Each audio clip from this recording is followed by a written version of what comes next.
Hi everybody, this is Dan Stolberger. Welcome to this week's Middle East update. It is September 18th and we're going to look back on the events that's transpired this week.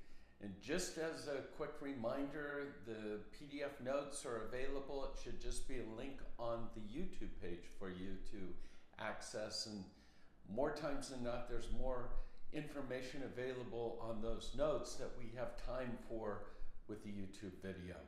So we always begin with our news bites, and they can be a bit random. We'll start with Netanyahu. For those of you that have a hunger and a desire to understand prophecy, bells are going to start ringing in your mind when you start hearing some of these statements that are being made. We know that we're in a period of time where the world is topsy-turvy, it's upside down. Men cultures are calling evil good and good evil, and we all have this sense that something is happening. Bibi Netanyahu admits that Israel is economically now isolated and will need to become, his words, self-reliant. In terms of prophecy, we know off in the distance, whether it's next week, next month, next year, 10 years away, there is the Ezekiel 38-39 scenario. And the order of events, or what's going to transpire in those chapters, one thing we know for certain is that Israel will stand alone. So this sense of self-reliance, we see anti-Semitism off the charts today. Who would have ever thought Western Europe would be in the position that it's at? So some of these, whether it's dominoes or breadcrumbs or the chessboard, we're starting to see prophecy. You know, I usually use the phrase, we're living in the days of the times of the signs. I'm not looking at the signs of the times, but it's the times of the signs. That's where we're at today. Well, let me move on. Who would have ever thought? We've got this snapshot coming up of Marco Rubio, Mike Huckabee, Bibi Netanyahu, an elite rabbi in Israel, all gathered at the Western Wall to pray. Of course, the Palestinian Authority was incensed by this visit, and they publicized a condemnation calling this a crime against, get this, Islamic holy places. Trump, new subject, Trump is again threatening.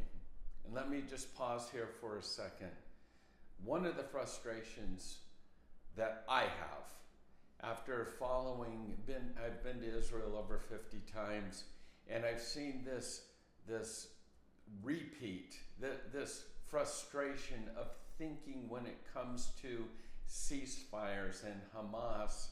The Western mind still thinks if we can only come up with a new idea, we'll have a handshake, we'll have diplomacy, and we'll have peace, and we'll have a ceasefire. Let's give land. No, that didn't work. Let's give aid. No, that didn't work. Let's give this. Let me just tell you, nothing's going to work, okay? There is no way to negotiate a deal with an enemy that seeks to annihilate you. And no matter how this is all spun in days, weeks, months to come, we can hear about Israel's won the war. We can hear that Hamas is finished, they're done, there's only a few left or whatever. Let me just tell you, let me be crystal clear. A week turns into a month turns into a year. Within that next year, there'll be a new group.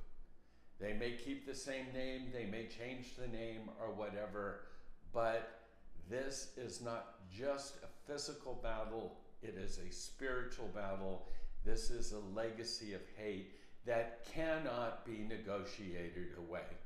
And so Trump is now hearing that Hamas is threatening to bring the hostages above ground and to use them as human shields. And then it's Trump, And so then he responds by saying, "Don't let this happen now." He tweets then in all caps saying, "All bets are off, release the hostages now." I hate to say it this way, but that threat of all hell breaking loose or whatever, that is falling on deaf ears. Hamas doesn't give a rip about how many Palestinians are injured, killed, or whatever. They don't care. So, sorry, that's the news, okay? Some good news, let me change. Some good news, 90% of the residents both in the north, up on the Lebanese border, as well as in the Gaza envelope, 90% of the residents of those communities have returned to their homes. And then finally, another good news is Fiji is now the 7th country that's moved its embassy to Jerusalem.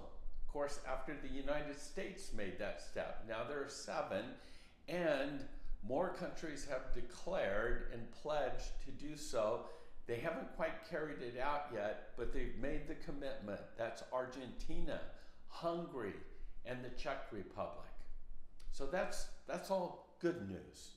Now let's take a look at our major articles. And again, I tell you, there's a reason to get the slides as well, because the photos and things like that. This is an amazing snapshot to see Huckabee, Rubio, Netanyahu, and the rabbi of the Western Wall pausing for a time of prayer together.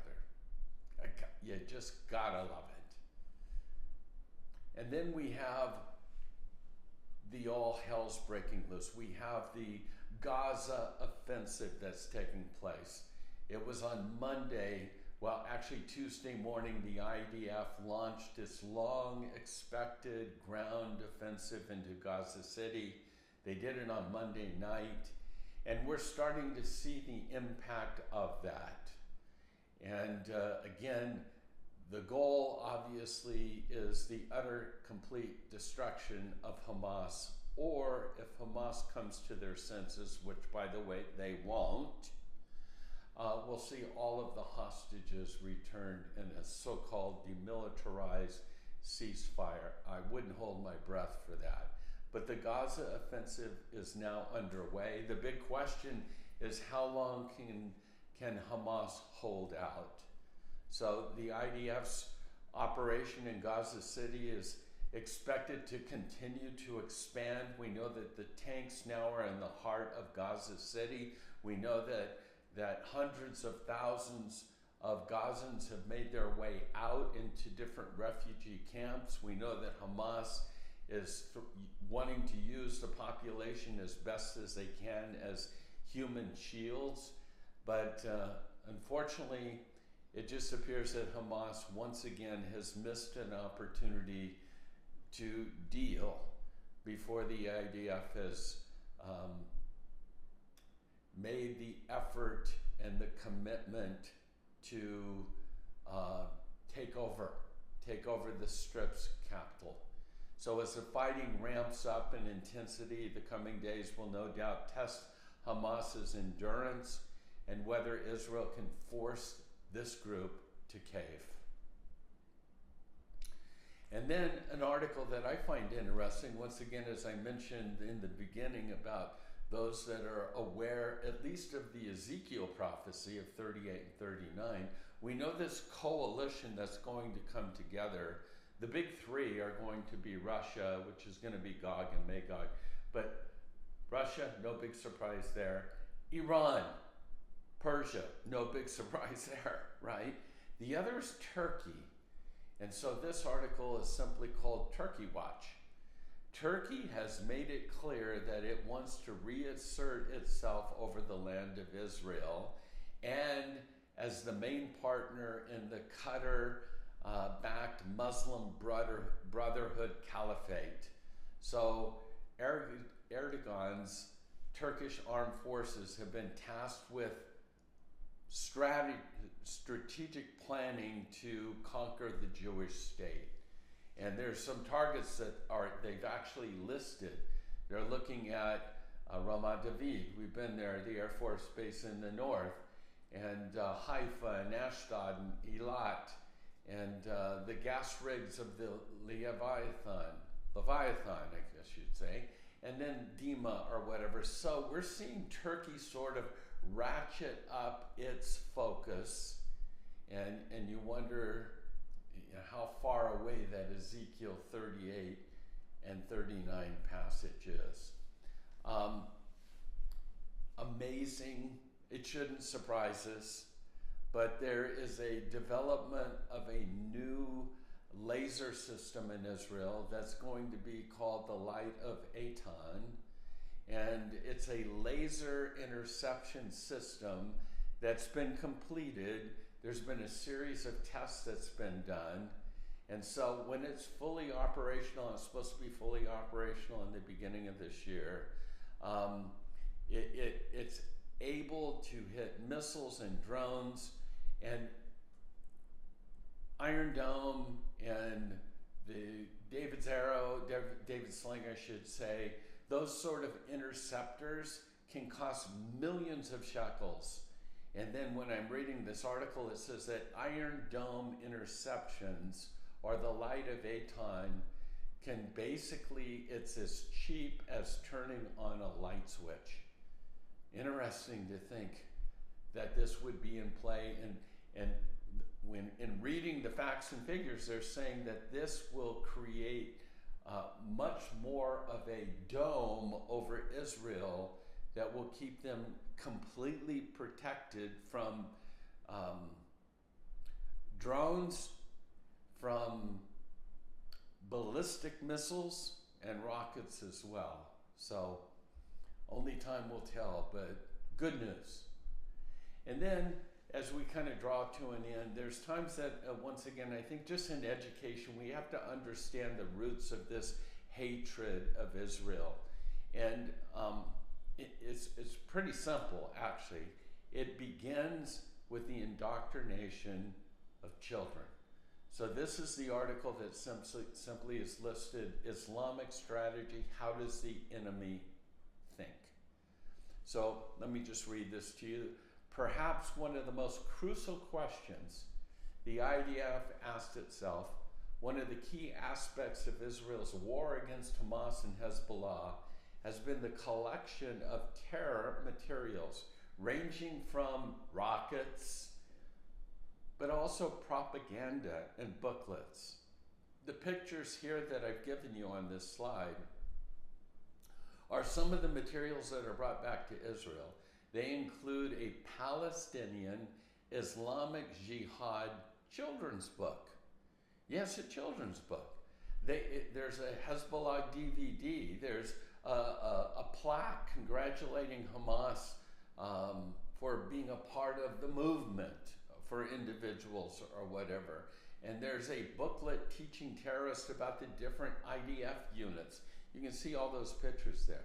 It may be self-evident to some, but these materials, most notably the children's book, are reminders that none of these terror groups exist in isolation.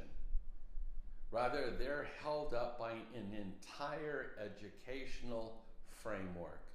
Unless we can change those textbooks for children, we will never see the opportunity of real peace in the Middle East. And then something just to think about. You know, every so often when you're reading the Psalms, you get that word Selah, which means just stop for a moment. Think about this. So I'll end with this. Never forget that Israel actually offered $5 million and safe passage to any Gazan who would help free a hostage. $5 million safe passage. But not one single person accepted the deal. Gaza's tiny.